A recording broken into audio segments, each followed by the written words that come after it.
The Great Hall of the Galactic Council stretched for almost a kilometer in every direction. Thousands of beings from hundreds of worlds filled the chamber, their bodies taking forms that ranged from the nearly human to the utterly alien.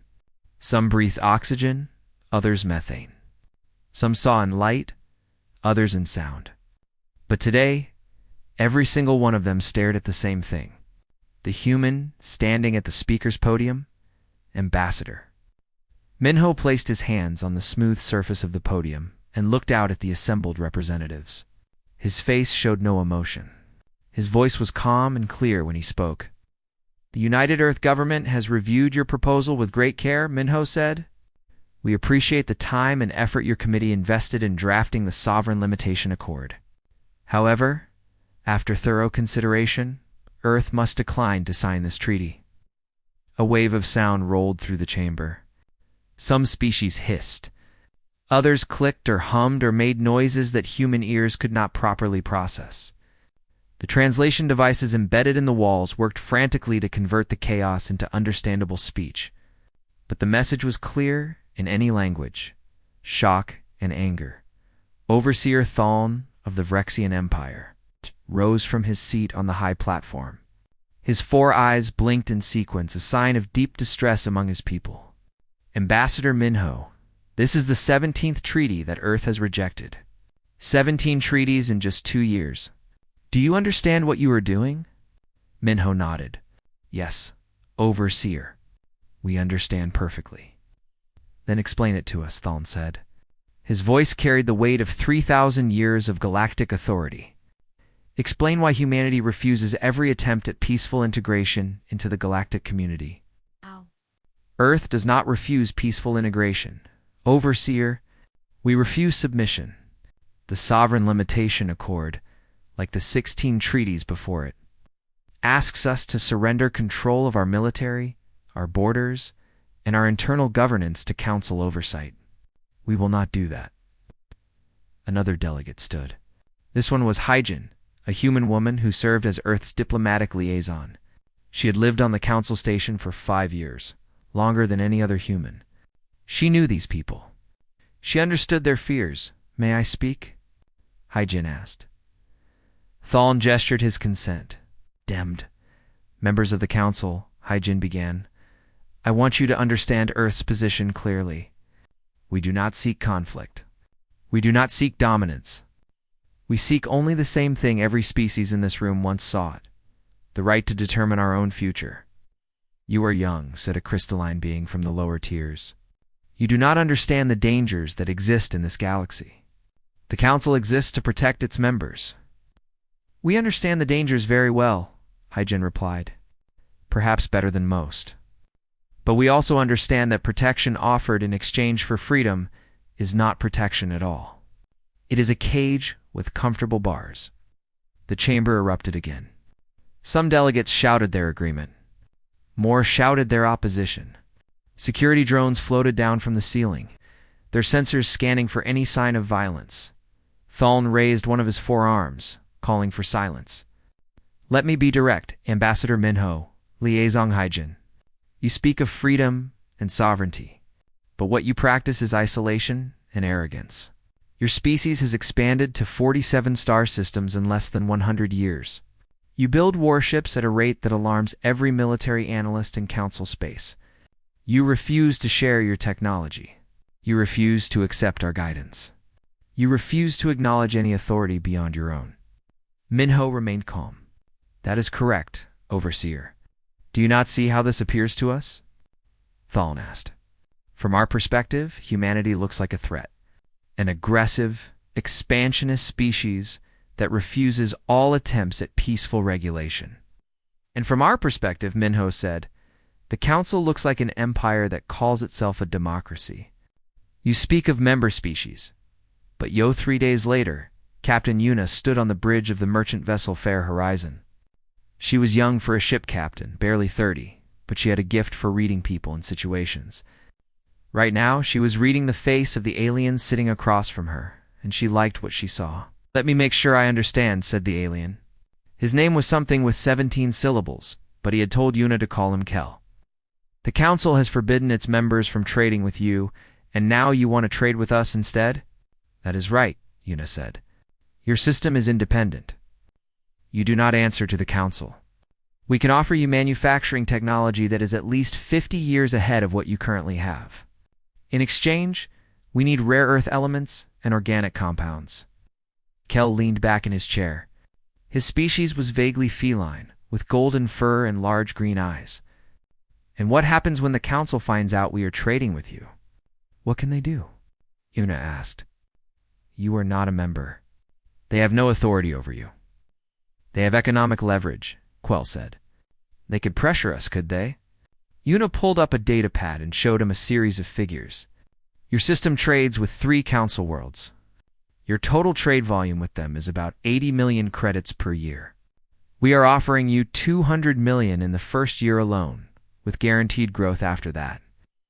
Kel's eyes widened. He looked at the numbers carefully, then looked up at Yuna. You are serious. Completely serious, Yuna said. Humanity is looking for trading partners who value independence. We think you might be interested. Kel was quiet for a long moment. Then he smiled, showing sharp white teeth. Captain Yuna, I think my government will be very interested indeed. That conversation repeated itself 72 times over the next month. Captain Yuna and dozens of other human merchants visited independent systems throughout the sector. Systems that had never joined the Council, either because they were too small, too poor, or simply too stubborn. Systems that suddenly found themselves courted by a wealthy, technologically advanced species that asked for nothing except fair trade. The response was overwhelming. Within 6 weeks, Earth had established trade relationships with 72 independent worlds. Shipping lanes that had been empty for years suddenly filled with traffic.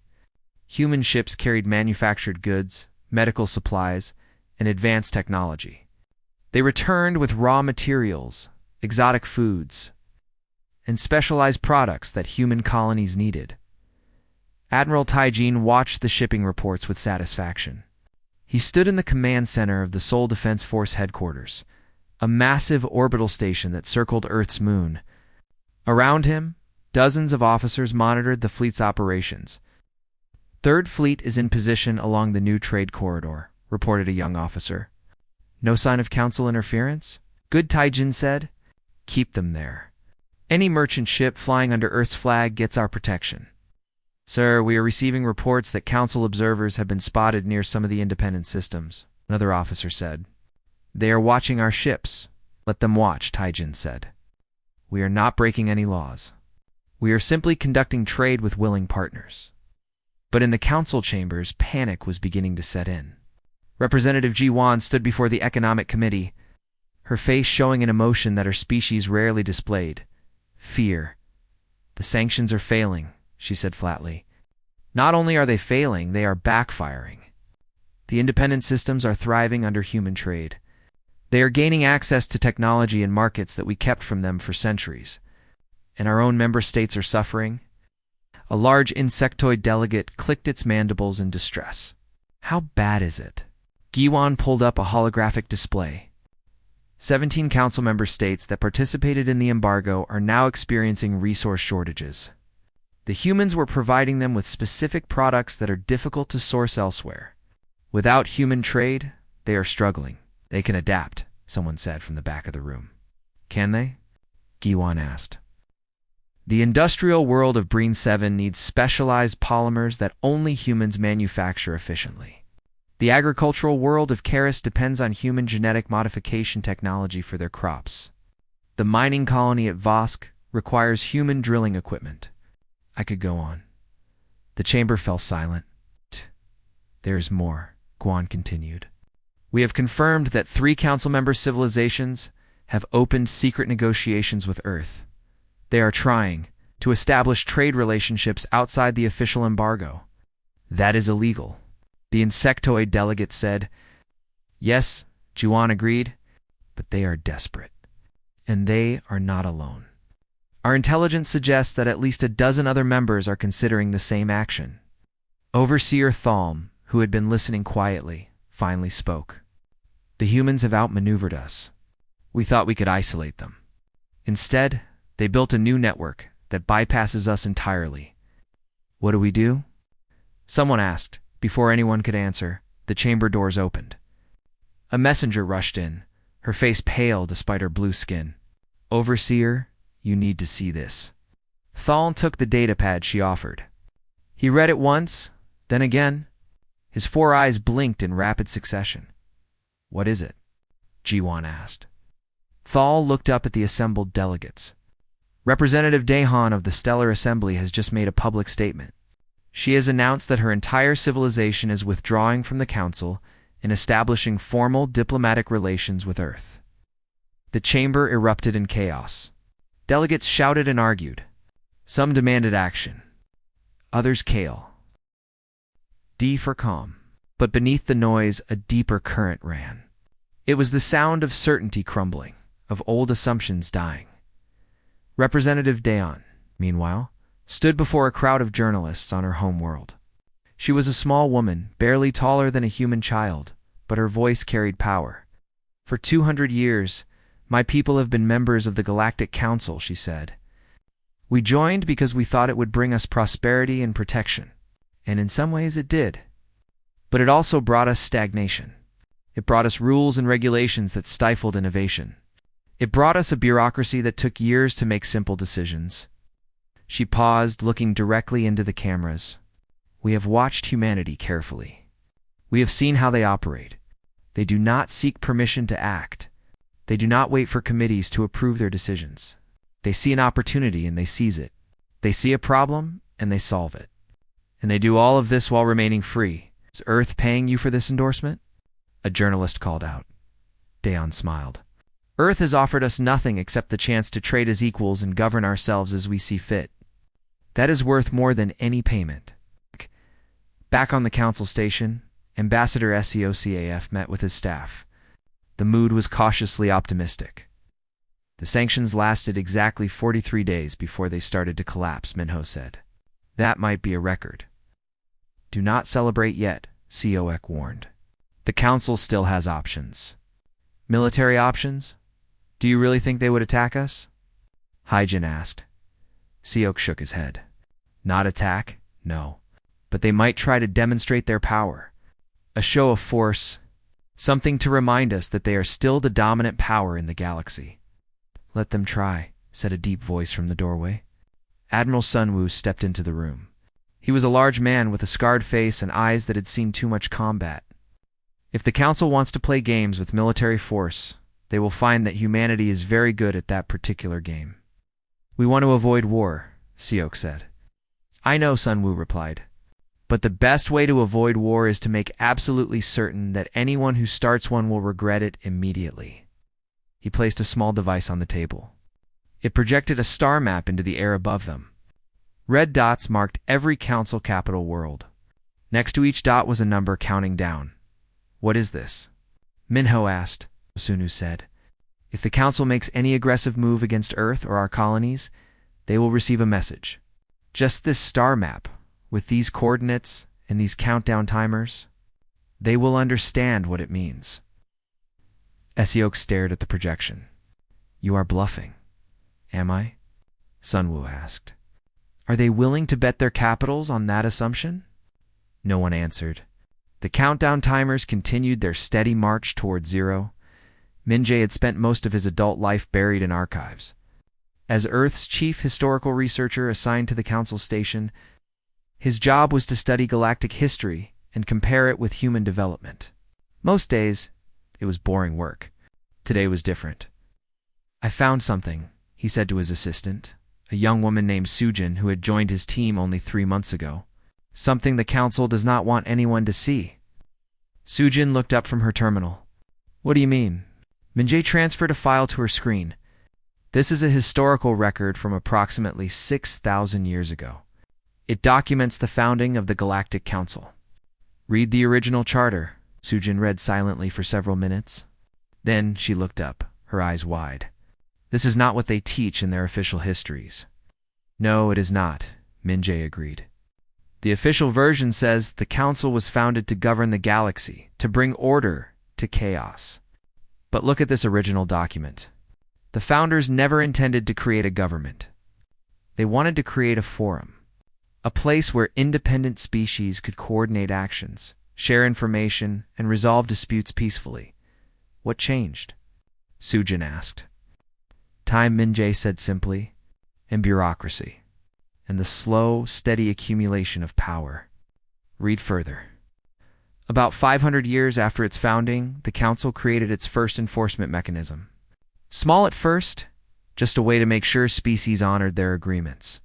But each generation expanded it a little more, added new rules, new regulations, new requirements for membership. Sujin scrolled through the documents.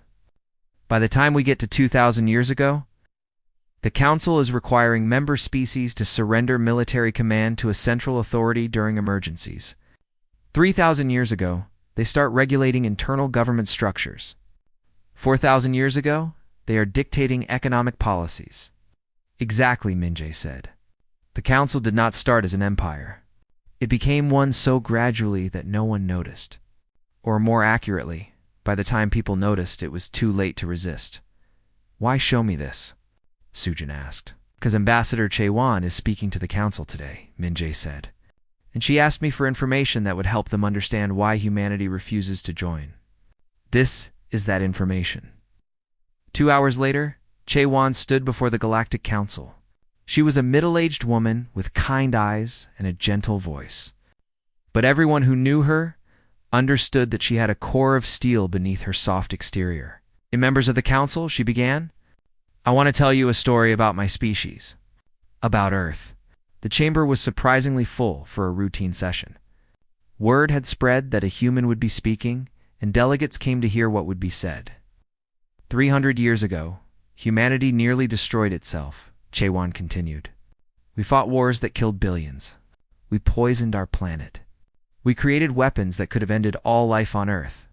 We came within hours of extinction more than once. She paused, letting that sink in. But we did not go extinct. We survived.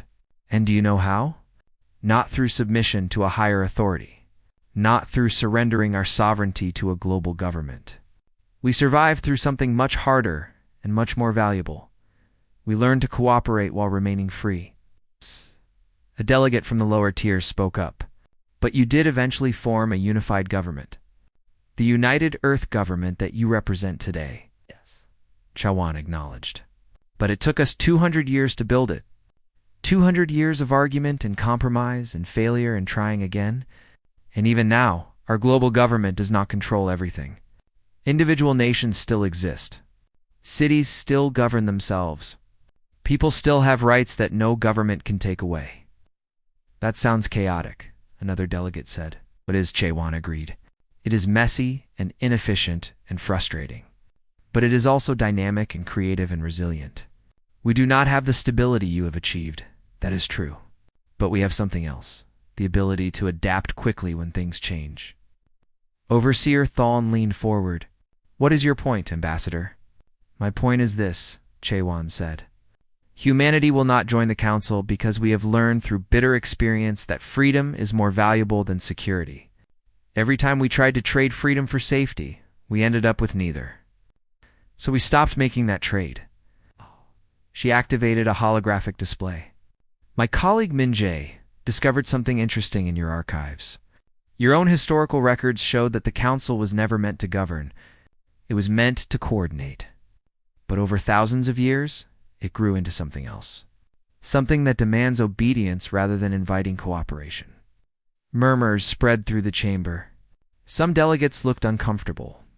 Others looked angry. You are suggesting that the Council has exceeded its original purpose?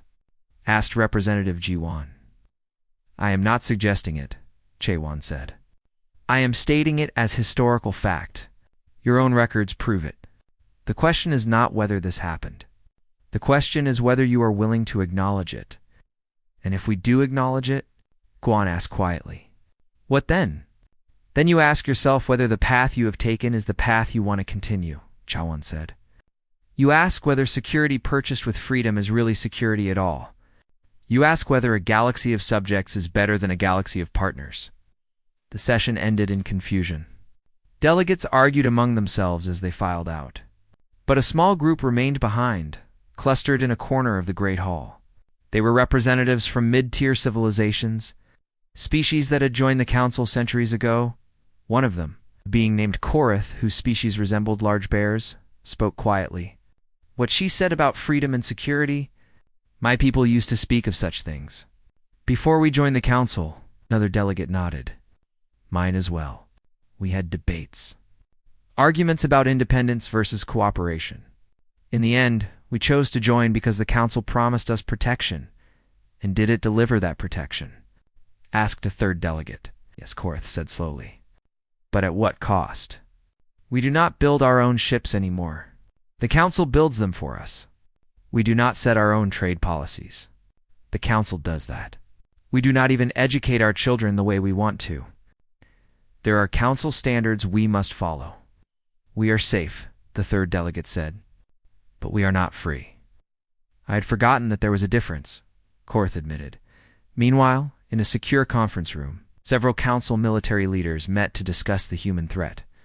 Admiral Zephyros, a tall creature with silver skin and no visible eyes, led the discussion. We cannot allow this to continue, he said. The humans are destabilizing the entire galactic order.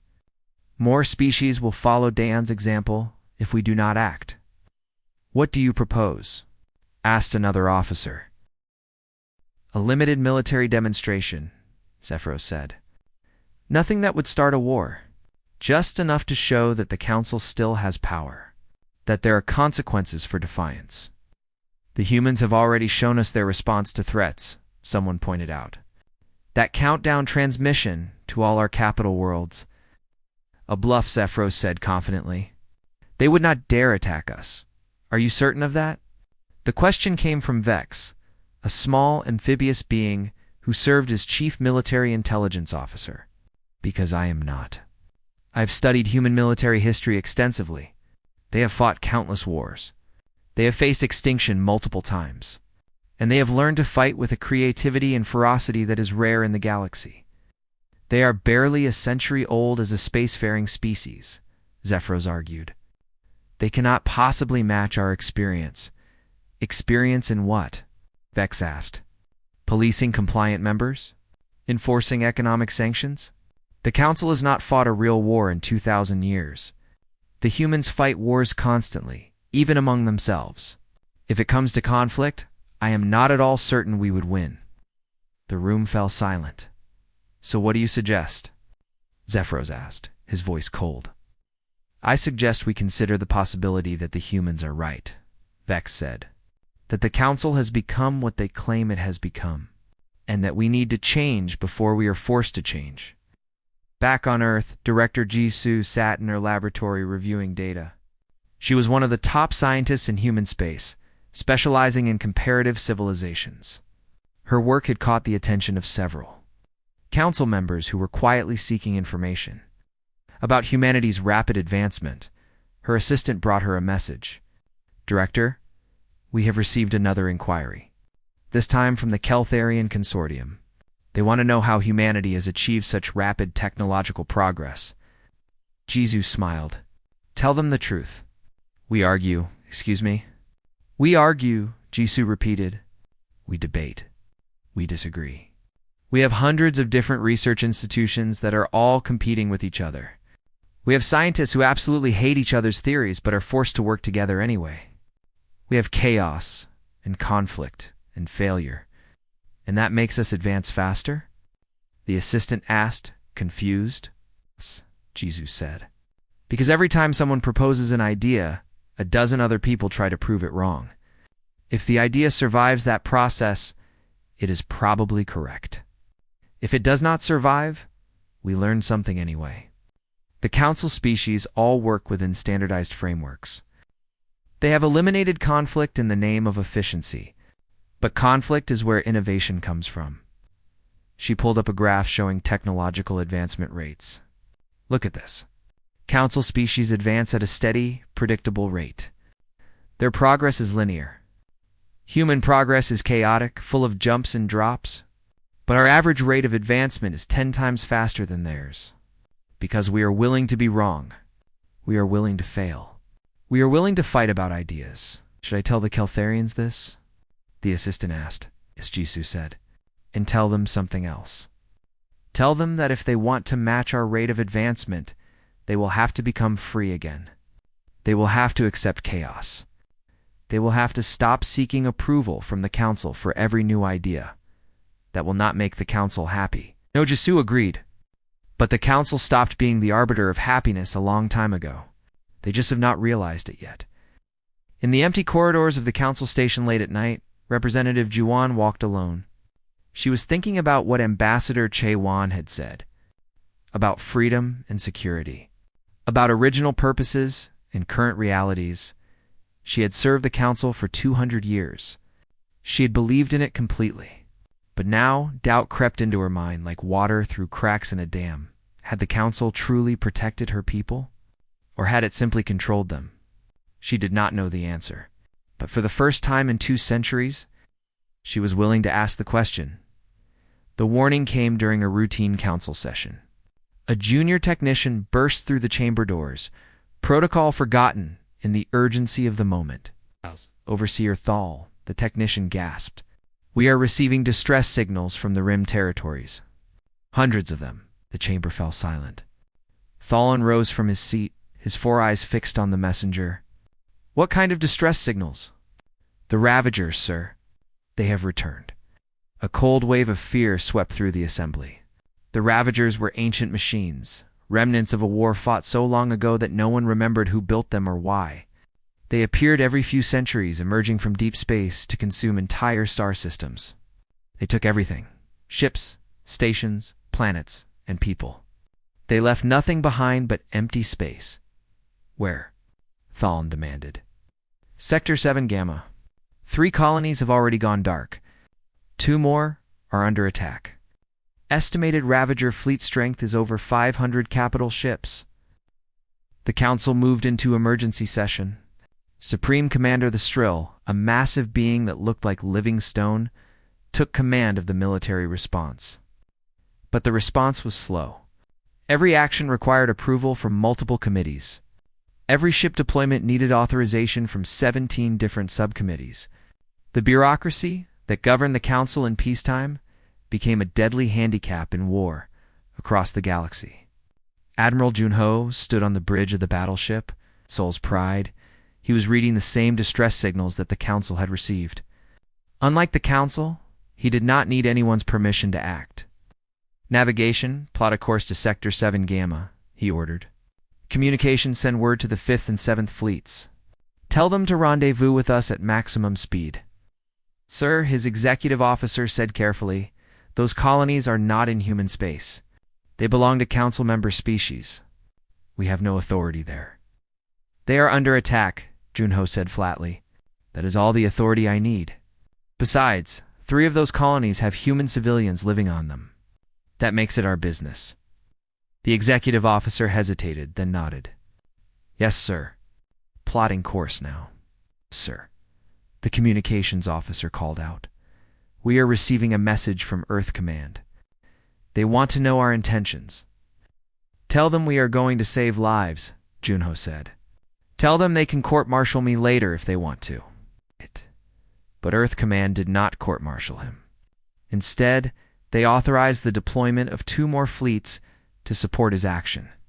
Within hours, 5 human battle groups were racing toward the rim at maximum speed. Captain. Yoonji commanded the fast-attack cruiser Dancing Blade. She was younger than most of her crew, promoted rapidly because she had proven herself in combat simulations. Now she would face the real thing. Captain, we are approaching the 2nd colony, her sensor officer reported. I am reading massive damage. The orbital stations are gone. I am detecting survivors on the surface, but Ravager landing craft are everywhere. How many survivors? Yoonji asked. Approximately 3 million. Mixed species. Some are human. Yoonji did not hesitate. All ships. This is Dancing Blade Actual. We are going in. Primary objective is civilian evacuation. Secondary objective is buying time for heavier units to arrive. Weapons free. Let us make these machines remember why organic life is not easy prey. Her ship dove into the atmosphere, its weapons blazing. Behind her, A dozen other cruisers followed. The Ravagers turned to meet them, their weapons cold and precise. The battle was brutal. Lieutenant Commander Hanbin coordinated the defense from his position aboard the command ship Daegu Shield. He was a logistics expert, not a combat officer. But right now, logistics meant keeping thousands of ships organized across 3 star systems. "I need transport ships at Colony Gamma 7 immediately," he called into his headset. "We have 4 million civilians waiting for evacuation, and the Ravagers are 30 minutes out." "We do not have enough transports," someone replied. "Then find some," Hanbin snapped. "Contact every independent system in range. Tell them we will pay double the standard rate for any ship that can carry passengers. Tell them it is a humanitarian crisis." Within the hour, ships began arriving from a dozen different systems. Merchant vessels, passenger liners, even old cargo haulers that had not seen service in years. They came because humanity asked for help. And because humanity had spent the past months building relationships based on trust, the Council fleet finally arrived 3 days later. Supreme Commander Thexrel looked at the tactical display and could not quite believe what he was seeing. The human fleet was badly damaged, but still fighting. More than that, they had actually stopped the Ravager advance. "Tau," Thexrel muttered. "They are so few." His tactical officer provided the analysis. "They are not fighting defensively, sir. They are attacking constantly. The Ravagers are optimized for fighting defensive formations. The humans are not giving them that opportunity. They strike hard, withdraw, regroup, and strike again from a different angle. It is chaotic and reckless, but it is working." "Connect me to the human commander," Thexrel ordered. Admiral Junho's face appeared on the screen. He looked exhausted, his uniform stained with smoke. "Supreme Commander. Good to see you, Admiral Junho. I have the Council fleet ready to engage. But I need to coordinate with your forces. What is your tactical plan?" Junho almost laughed. "Tactical plan? We are making it up as we go, Commander. The Ravagers are machines. They think in patterns. We break those patterns by refusing to fight the way they expect." "That is not a plan," Thexrel said. "No," Junho agreed. "But it is working. Now, are you going to help us, or are you going to wait for committee approval?" Thexrel made a decision that he knew would end his career. "We are going to help. All Council forces, this is Supreme Commander Thexrel. Follow the human tactical lead. Engage at will." The combined fleet smashed into the Ravagers like a hammer. The Council ships, inspired by the human example, abandoned their careful formations and fought with aggression they had not shown in millennia. The battle raged for 6 hours. When it ended, the Ravager fleet was shattered. In the aftermath, as damaged ships limped back to safe harbors and rescue crews searched for survivors, something fundamental had changed. Council officers who had spent their careers following regulations had fought alongside humans who made decisions in seconds. They had seen what was possible when you acted instead of debated, Fleet Commander. Nari of the Human 8th Fleet met with her Council counterparts aboard a neutral station. She was a small woman with sharp eyes and a reputation for aggressive tactics. "You fought well," said a Vrexian admiral, his 4 eyes showing respect. "How did you?" Nari replied. "Once you stopped waiting for permission," the Vrexian was quiet for a moment. "That is not how the Council military usually operates." "I know," Nari said. "I have studied your tactical doctrines. Very thorough. Very careful. Very slow. We prefer to call it methodical," the Vrexian said. "You can call it whatever you want," Nari said. "But if Supreme Commander Thexrel had waited for proper authorization before engaging, those colonies would be gone. 12 billion people would be dead." The Vrexian could not argue with that. Across the sector, similar conversations were happening. Council officers who had fought beside humans were asking uncomfortable questions. Why did we wait so long to respond? Why did we need 17 approvals to deploy our fleet? Why did the humans, with a fraction of our resources, arrive first and fight harder? Back on the Council station, Overseer Thal reviewed reports from the battle. The numbers were clear. Human forces had suffered heavy casualties, but had saved approximately 16 billion lives. The Council fleet had eventually contributed to the victory. But only after 3 days of bureaucratic delay, Representative G1 entered his office without knocking. "We need to talk." "About what?" Thaln asked, though he already knew. "About what we just witnessed," G1 said. "About how humanity responded to a crisis in ours, while we took days. About how they made decisions without committees while we formed working groups. About how they fought like their lives depended on it, while we fought like we were conducting a military exercise." "They were reckless," Thaln said. "They took unnecessary risks. They saved billions of lives," Gi-wan countered. While we were still discussing authorization protocols, Thaln sat heavily in his chair. "What do you want me to say? That the humans were right? That our system is broken?" "I want you to acknowledge what we both know," Guan said. "The Council's authority does not come from our military power or our economic strength. It comes from the consent of our members, and that consent is eroding because of the humans." "No," Gi-wan said, "because the humans are showing everyone an alternative. They are showing us that you can be strong without being controlled, that you can cooperate without surrendering sovereignty, that you can respond to threats without waiting for permission from distant bureaucrats." Thaln looked at her for a long moment. "How many members have opened formal communications with Earth now?" 43, Gi-wan said quietly. "Almost half the Council, and we cannot stop it." Guan agreed. "We cannot stop it. The question is whether we adapt or whether we become irrelevant." On Earth, Ambassador Minho met with the human leadership via secure channel. The president looked tired but satisfied. "You have done good work," the president said. "The Council is finally starting to understand." "Understand what?" Minho asked. "That the galaxy does not need rulers," the president replied. "It needs partners. The battle at Sector 7 Gamma proved that. When species work together as equals, they can accomplish incredible things. But when they wait for a central authority to give them permission, people die. The Council is not going to give up easily," Minho warned. "I know," the president said. "But they are also running out of options. Their members are questioning them. Their military is questioning them. Even their leadership is starting to question themselves. Change is coming, Minho. The only question is whether it comes peacefully or painfully." Minho thought about that. About the battle they had just fought. About the lives saved and the lives lost. About the slow awakening he could see happening across the galaxy. "Let us hope for peaceful," he said finally. "Yes," the president agreed. "Let us hope. But let us also be ready for the alternative." 6 months after the battle at Sector 7 Gamma, Ambassador Young-ho stood before the Galactic Council with a document in his hands. The chamber was more crowded than it had ever been. Representatives from independent systems filled the observer galleries, invited for the first time in Council history to witness the proceedings.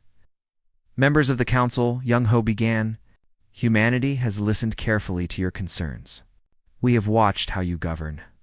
We have studied your history and your methods. And we have concluded that the galaxy needs something different. Not a replacement for the Council, but a transformation of it. This is the Charter of Cooperation. It represents a fundamental change in how civilized species interact with each other. I ask that you consider it carefully before making any decision." Overseer Thaln took the document. He read it slowly, his 4 eyes moving across the text. As he read, his expression changed from skepticism to surprise to something that might have been hope. "This is not a treaty," he said finally. "No," Young-ho agreed. "It is a framework. A set of principles rather than rules. It proposes that the Galactic Council become what it was originally meant to be, a forum for coordination, not a government demanding obedience." "How would it work?" asked Representative G1. Young-ho activated a holographic display. "Under this charter, each species remains completely sovereign. No central authority can dictate internal policies. No bureaucracy can override local decisions. The Council becomes a place where species come together voluntarily to address common concerns." "That sounds like chaos," said a delegate from the upper tiers. "It sounds like freedom," countered Representative Sora. A delegate from a mid-tier civilization, She stood up, her crystalline body catching the light. I have been thinking about this for months. Ever since the humans first refused our treaties, I kept asking myself why they would reject our offer of membership. Now I understand. They were not rejecting cooperation. They were rejecting control. Control is necessary for order, argued Council Elder Morpheus Prime, an ancient being whose species had founded the Council millennia ago. Without hierarchy, without enforcement mechanisms, how can we maintain peace? By choosing peace, Young Ho said simply, not by having peace enforced upon us. The Charter of Cooperation proposes that conflicts be resolved through negotiation, not regulation. That trade be conducted through mutual agreement, not mandated terms. That military cooperation be offered voluntarily, not demanded by central command. And if a species refuses to cooperate, Morpheus Prime demanded, if they break their agreements, if they threaten others, what then? Then the other species respond as they see fit, Young Ho said. Through economic measures, diplomatic pressure, or, in extreme cases, defensive military action. But those responses come from the affected parties, not from a distant bureaucracy. You are describing anarchy, Morpheus Prime said. No, said a voice from the gallery. Everyone turned to see Supreme Commander Thextrol standing among the observers. He had been relieved of command after the battle at Sector 7 Gamma for acting without proper authorization. Ambassador Young Ho is describing responsibility. Under the current system, when something goes wrong, everyone waits for the Council to act. Under this new system, those who are affected must act themselves. You exceeded your authority, Thextrol, Morpheus Prime said coldly. You are not welcome in this debate. I saved 16 billion lives, Thextrol replied. I did so by ignoring your authority. If that makes me unwelcome, so be it. But it also proves the ambassador's point. The current system is too slow, too rigid, and too distant from reality. The chamber erupted in argument. Some delegates supported Thextrol. Others condemned him. But beneath the surface, a clear division was forming. The traditional powers wanted to maintain control. The newer members, and many of the older ones, wanted change. Over the next 3 months, the debate continued. Committees formed to study the Charter of Cooperation. Working groups analyzed its implications. Economists projected its effects on trade. Military strategists considered its impact on security. During those months, something else was happening. More species were implementing elements of the Charter without waiting for official approval. They were taking back control of their own affairs, making their own decisions, building their own relationships with Earth and with each other, Representative Sora became the leader of what came to be called the Progressive Coalition. She traveled to dozens of worlds, speaking about the benefits of sovereignty and the costs of surrender. My people joined the Council 2,000 years ago, she told a gathering on her home world. We were told it would protect us, and it did, in a way. But it also made us weak. We stopped building our own ships because the Council built them for us. We stopped developing our own technology because the Council gave us theirs. We stopped thinking for ourselves because the Council told us what to think. She paused, looking at the assembled crowd. I look at humanity barely a century in space, and I see what we could have been. They face threats and they respond. They see opportunities and they seize them. They make mistakes and they learn from them. They are messy and chaotic and sometimes reckless. But they are alive in a way we have not been for centuries. What if we fail? Someone called from the crowd. What if we make wrong decisions? Then we will fail, Sora said, and we will learn from our failures. That is what living species do. Dead species, perfectly preserved in Council regulations, do not fail. But they do not grow either. On Earth, Director Jisoo was analyzing data from the past year. Her assistant brought her the latest reports. Innovation rates across Council space have increased by 43%, the assistant said. Scientific breakthroughs are happening at rates not seen in over 1,000 years. Cultural exchanges between species have tripled.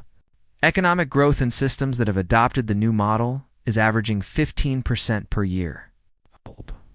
And in systems that are still following the old council model, stagnation, the assistant said.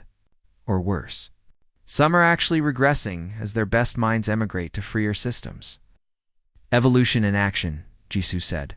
Species that adapt will thrive. Species that cling to the old ways will fade. It is a harsh lesson, but necessary. You think the council will accept the charter? The assistant asked.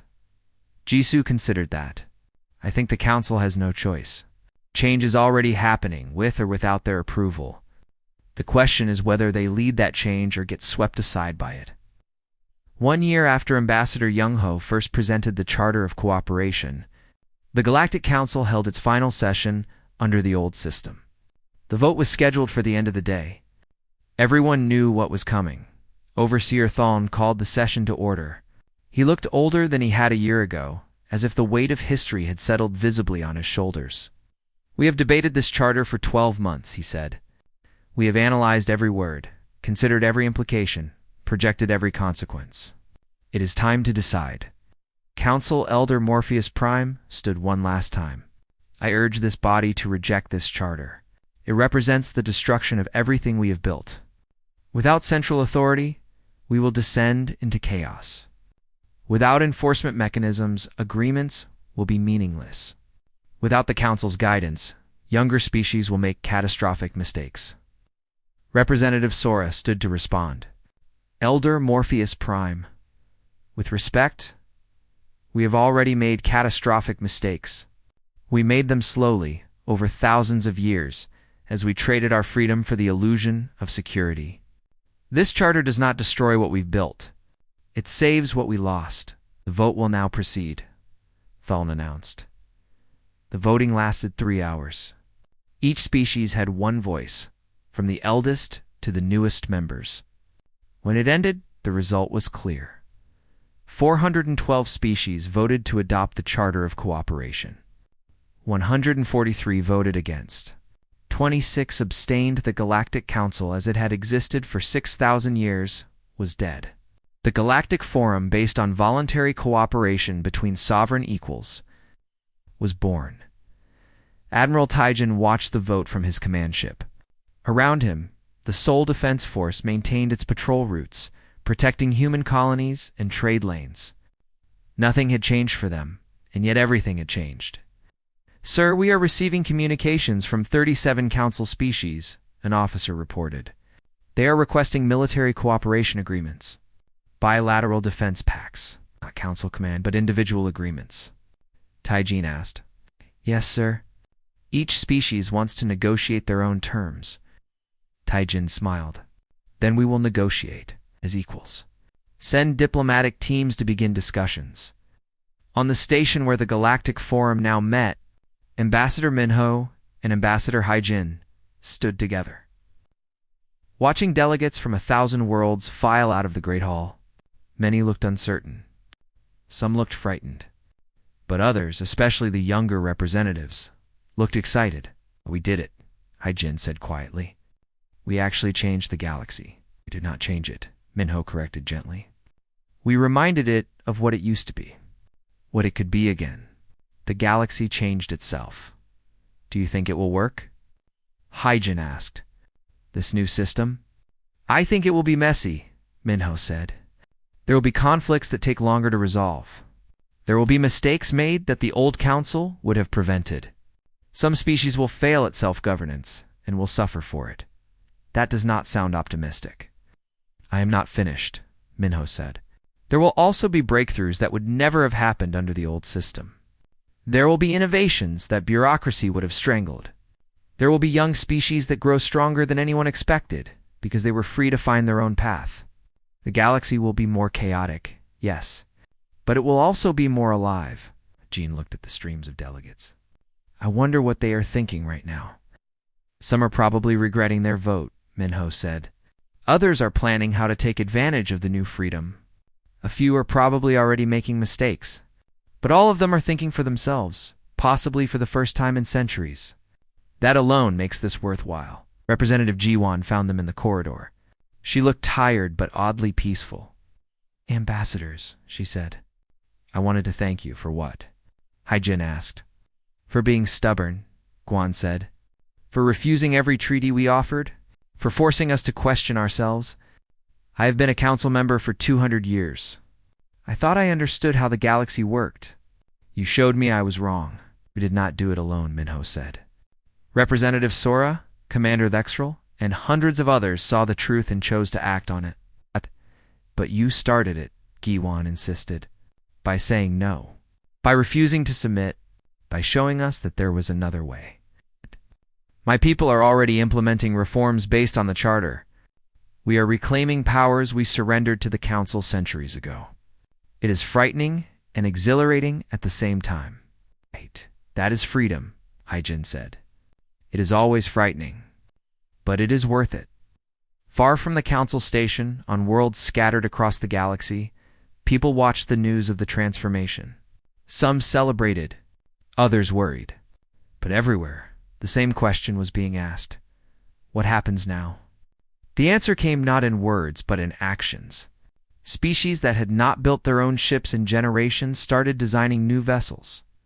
Civilizations that had accepted Council technology began innovating again.